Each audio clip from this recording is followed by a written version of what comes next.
Good morning, everyone. It is Friday, September 9th, 2016, and this is your fun fact of the day. His name was Tom.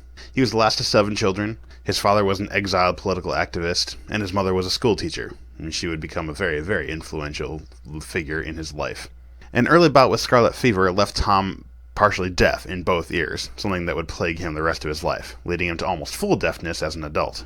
After a move to Michigan, Tom attended public school for 12 weeks. A hyperactive child, he was deemed a nuisance by his teacher, so his mother took to homeschooling him. At the age of 12, Tom set out to put some of his education to work. He got a job at the local railroad, working on the line, selling newspapers. He sold newspapers on the trains at first, but to help pass the time when he wasn't selling newspapers, he would do chemistry experiments, in the baggage car.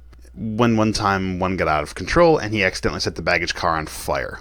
It earned him a literal kick in the head, an actual kick off the train, and then he had to sell newspapers just along the stops at the stations, not on the train itself. For a few years, Tom traveled the Midwest, working during the Civil War as someone who worked with the telegraph, sending messages and such. When he was 21, he returned home to find that his mother was mentally ill and his father was out of work, so he had to put his education to work back home again, this time supporting the family.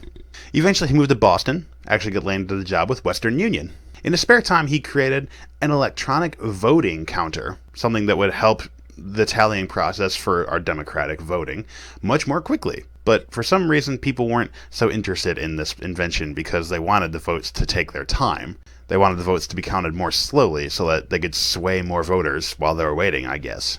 Tom eventually married one of his business's employees, actually his own employee. They had 3 children together. But however, that marriage was not very long-lived, 13 years, when she died of a brain tumor. Suspected brain tumor, they don't actually know for sure.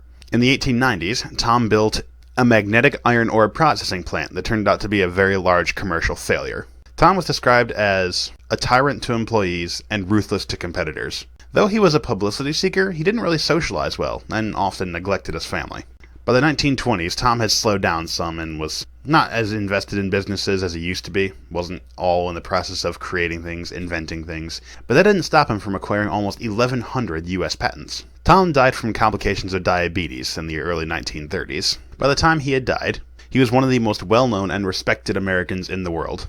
When he died, many, many, many people heard about it and, out of respect, dimmed their lights as an homage to their own creator, Thomas Edison. A quintessential, and almost stereotypical nowadays, rags to riches story. He was young, he was poor, he had to work early, but working may have actually been what led him to a lot of his financial success, and inventing success, gave him the drive to do it. There's actually many, many authors who've written on Thomas Edison intelligibly and actually done their research into his depth of life, so if you want to find out more about them, feel free to click on the links in the description below, or feel free to see what your own research can reveal about Mr. Edison. Hope you've enjoyed this fun fact of the day. See you tomorrow.